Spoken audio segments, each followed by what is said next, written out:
일단 기도만 한번 봐주시면 될 것 같습니다. 알겠습니다. 기도, 하늘에 계신 아버지, 당신 없는 인간이란 다 무엇입니까? 인간이 모든 지식이 다 무엇입니까? 인간의 지식이 아무리 폭넓고 많다 해도 당신을 알지 못한다면 일관성 없는 토막 지식에 불과합니다. 당신의 모든 노력은 다 무엇입니까? 그 노력이 세상을 다 품는다고 해도 당신을 알지 못한다면 이 일의 완성에 겨우 절반 정도 도달한 것에 불과합니다. 왜냐하면은 당신은 하나이면서 전부이기 때문입니다. 그때 주여 우리의 이해에 한 가지를 깨달을 수 있는 지혜를 더하여 주소서. 우리의 마음에 이 지혜를 받을 수 있는 성실을 더하여 주소서. 우리의 의지에 한 가지만을 품을 수 있는 청결을 더하여 주소서. 그때 모든 일이 다 잘 풀릴 때 한 가지만을 품을 수 있는 인내력을 더하여 주소서. 마음이 혼란할 때 한 가지만을 품을 수 있는 집중력을 더하여 주소서. 고난당할 때 한 가지만을 품을 수 있는 참을성을 더하여 주소서. 5.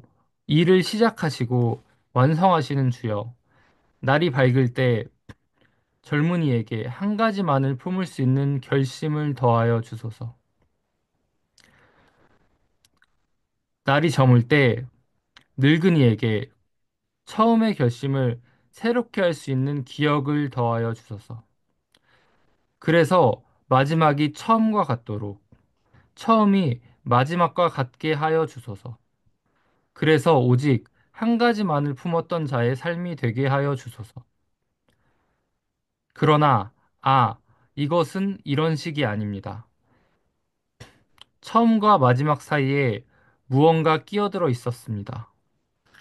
그것들 사이에, 그것들 사이를 죄가 분리하고 있었습니다. 매일, 허구한 날, 그것들 사이에 무언가 개입합니다. 지연, 멈춤, 중단, 오류, 파멸입니다. 그때 주여 회개하는 가운데 다시 한 가지만을 품을 수 있는 담대한 확신을 더하여 주소서. 회개는 과업의 중단을 가져옵니다. 회개는 일의 멈춤을 가져옵니다. 회개하는 자가 죄를 고백하는 중에 스스로 고발하여 하나님 앞에 홀로 있을 때 그에게는 바로 그날이 안식일인 것처럼 말입니다. 회개할 때에만 이 무거운 짐진 자는 고요합니다. 5. 그러나 회개는 진실로 처음으로 돌아갈 것을 구하는 중단입니다. 그리하여 회개는 분리된 것을 재결합합니다. 그리하여 회개는 슬픔 가운데 실패를 만회합니다. 그리하여 회개는 배려 가운데 앞에 놓인 것을 완성합니다. 5. 일을 시작하시고 완성하시는 주여, 환난 날의 승리를 더하여 주소서. 그리하여 회개하는 가운데 고통당하는 자와 욕망에 불탔던 자와 결심 가운데 단호했던 자, 그들이 실패했던 것을 실행하는데 성공할 수 있도록 도와주소서. 곧 한 가지만을 품을 수 있게 하옵소서. 네, 잘 읽었습니다.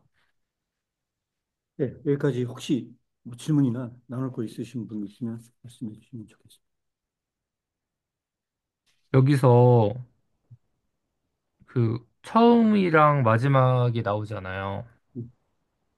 그래서 젊은이가 나오고 뭐 늙은이가 나오고 그래서 처음과 그러니까 그래서 마지막과 처음이 같도록 처음이 마지막과 같게 하여 주시옵소서. 그리고 뭐 이거는 그런 식이 아닙니다. 처음과 마지막 사이에 무언가가 끼어들어 있습니다.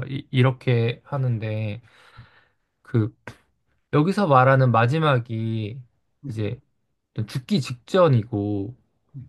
처음이 그 회심했던 그 순간인가요? 그래서 이 기도도 굉장히 메타포가 있는 거예요. 음, 엄청난 암시가 다 있어요. 근데 그 암시가 뭐냐면요. 일단 이 글의 텍스트 자체가요. 네, 이 기도가, 처음에 이 기도가 나오잖아요. 네, 이 기도가 처음에 나오잖아요. 네, 그리고 이 책을요. 303페이지를 펴보세요. 음, 네.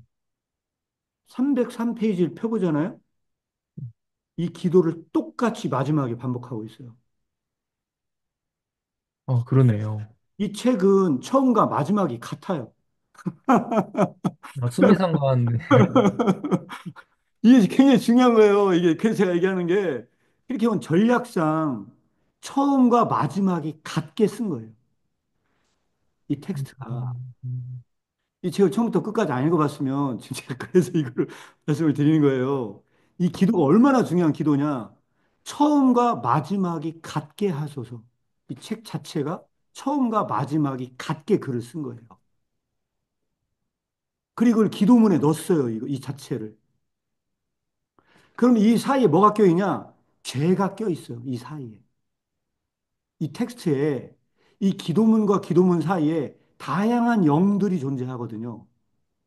이 영들은 다 인간의 죄된 상태를 나타내고 있어요. 음, 전략적으로 이 기도는 굉장히 많은 그런 어떤 그 은유적인 거를 사실은 나타내고 있다고 생각을 하는 거예요. 그래서 지금 말씀하신 게 그거고요. 그 다음에 여기서 지금 얘기한 거 있잖아요. 마지막에 갖게 하여 주셔서 그리고 오직 한 가지만 품게 하셔서 했잖아요. 기도는 여기 세 파트로 나눠야 돼요.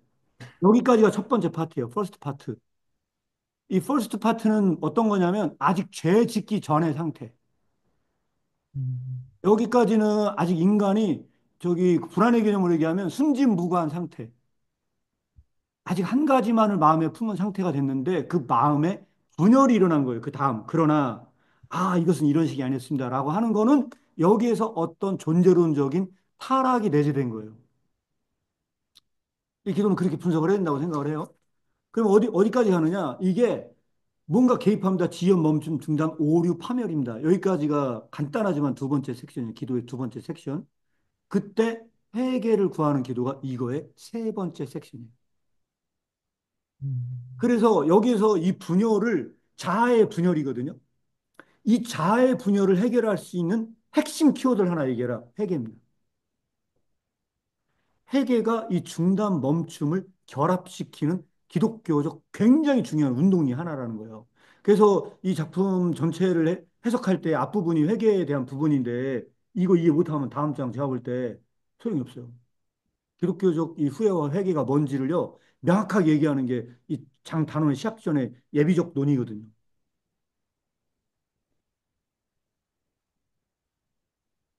음, 네, 이런 방식으로 기도는요 이 글을 해석할 수 있는 일종의 가이드라인을 제공해 주는 약간 그런 속성이 있습니다.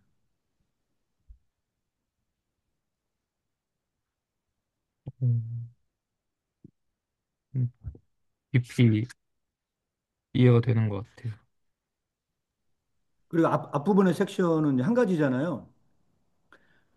이것도 진짜 제대로 보면요. 이게 사실 이 기도를 이렇게 기도할 수 있다는 거 제가 볼 때 대중 기도에서 이걸 기도한다. 이게 우리가 모든 지식을 다 놓고 모든 걸 다 안다 해도 하나님 없는 그 지식이 무슨 소용이 있습니까? 여기 무슨 얘기입니까? 여기에 운업놀이 홈리스가 또 있다고 생각해요.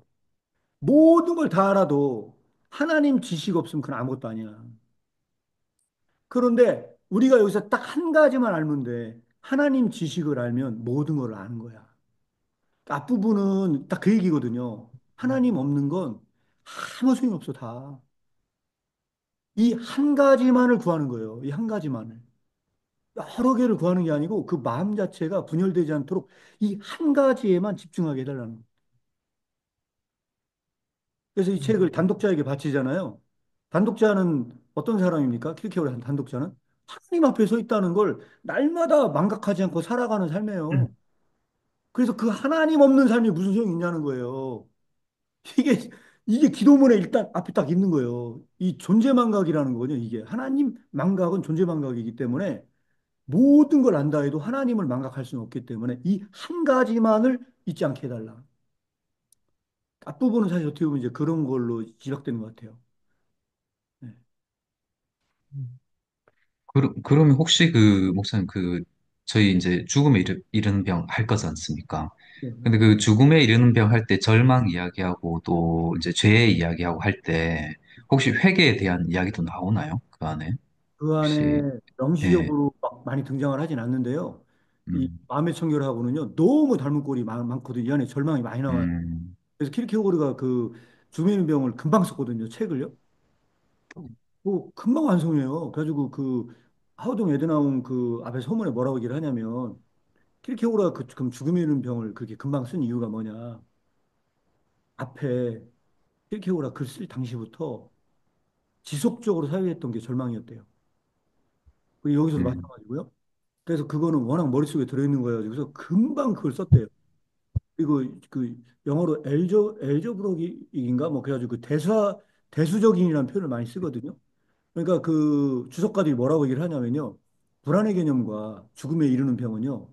킬케고르가 수학적으로 그 글에 배치를 해놨대요. 약간 어, 수학적 공식처럼 절망이나 불안을요. 디테일하게 그거를요. 다 분석을 해놨다는 거예요. 그래가지고 그 죽음에 이르는 병도 보면 알겠지만요. 와, 이렇게 절망을 분석할 수 있을까? 아마 진짜 전 세계적으로 절망을 그런 식으로 분석한 책은 그거밖에 없을 것 같아요. 탁월해요. 막 그게 뭐 가능성의 절망, 뭐 필연의 뭐 결핍이고 뭐 어쩌고저쩌고 해가지고 그 막 A, B, C, D, E, D, F 뭐 해가지고 막 쫙 다 분석해서 막 해놓잖아요. 그거를요.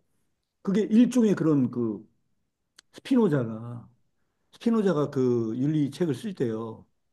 그게 수학의 공리를 갖고 썼거든요. 일종의 그런 정도는 아니더라도 불안의 개념과 사실 죽음에 이르는 병은 그런 굉장히 디테일한 분석서라고 보시면 돼요. 인간의 어떤 심리학적 분석서. 그러니까 어려운 거예요. 눈에 보이지 않는 거를 막 그런 인간 정신 세계를 다 분석을 해놨으니까 이게 얼마나 복잡하겠어요.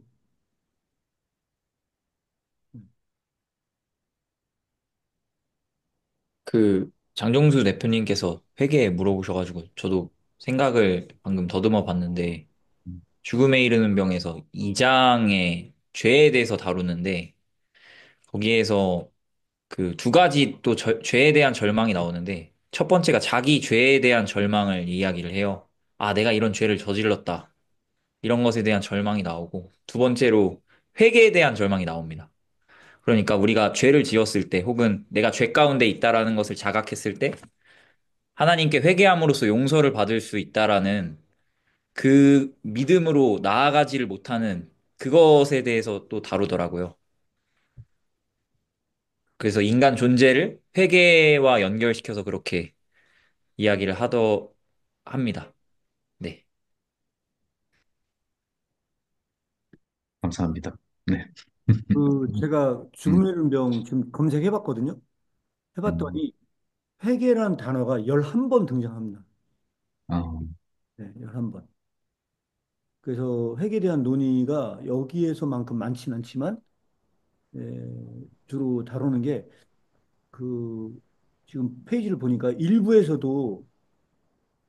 일부에서도 한 서너 번 등장하고요. 주로 2부입니다. 그러니까 2부가 음, 기독교적인 컨텐츠다 보니까 주로 여기서 등장을 하고 죄에 대한 절망을 다룰 때 회개에 많이 얘기하는 그러니까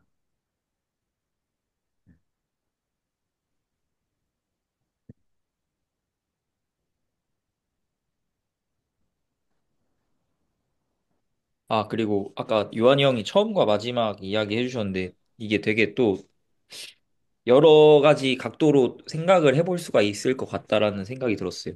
그러니까 아까 형님 말씀하신 것처럼 마지막이 그 최후 심판날로 볼 수도 있는데 뭔가 그냥 어떤 하루의 시작과 끝이라고도 볼 수 있을 것 같고 아니면 조금 더 넓게 해서 뭔가 내가 어떤 프로젝트를 시작하고 끝냈을 때 근데 그 프로젝트라는 게 어떤 내가 이제 하나님 안에서 그 한 가지를 품는 마음을 이제 회개를 시작한 거죠.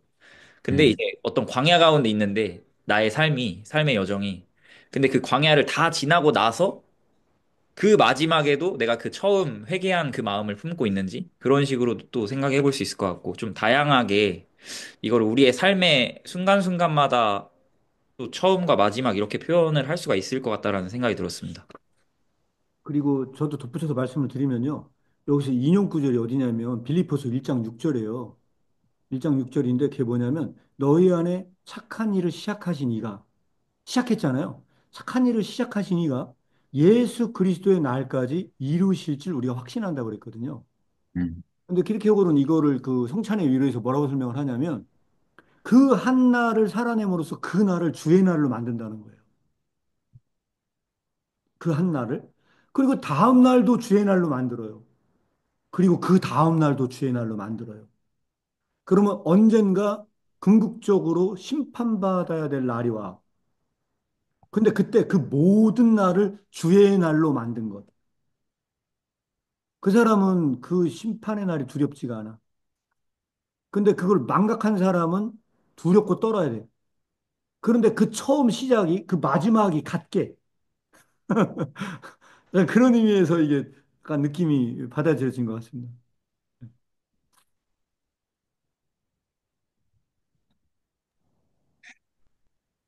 저는 여기 또 회계를 되게 묘사를 되게 잘하고 있어서 그것도 되게 좋더라고요. 이쪽에. 그 회계가 과업의 중단, 일의 멈춤을 가져온다. 뭐 이런 얘기들. 안식일과 비교하는 얘기 있잖아요. 회계가 결국 일종의 하나의 안식이다. 안식일이다. 뭐 하는 부분들. 그리고 이제 이게 처음으로 돌아갈 것을 구하는 중단, 분리된 것을 재결합하는 거, 그리고 슬픔 가운데 실패를 많이 한다. 뭐 이런 얘기들. 근데 이제 여기 보면 실패했던 것을 실행하는데 성공할 수 있도록 뭐 이런 얘기 나올 때 여기 회계라고 하는 거는 예, 사실은 이제 시도하다가 실패했던 거 그런 부분들을 어, 다시금 실행하는 그런 부분과 연결이 또 되어 있다는 부분에서 이제 회계를 되게 또 아주 잘 다루고 있는 것 같다는 생각이 들더라고요. 회계한다라고 하는 부분에서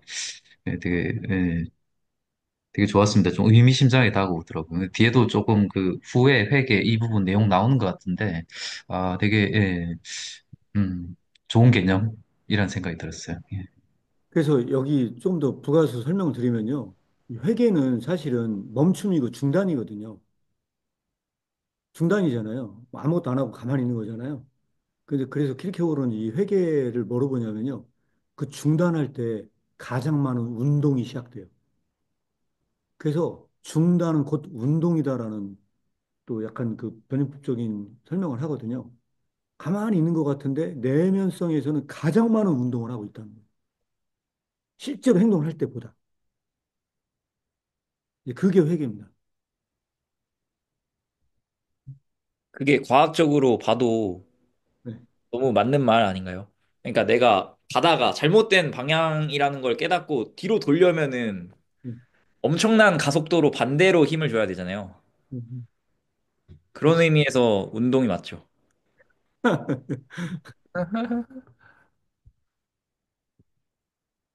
그렇네요. 자, 그러면 뭐 특별히 다른 저 없으면요. 혹시 준희 형제 읽으실 수 있으면 다음 한번 패러그래프 좀 부탁 좀 드리겠습니다.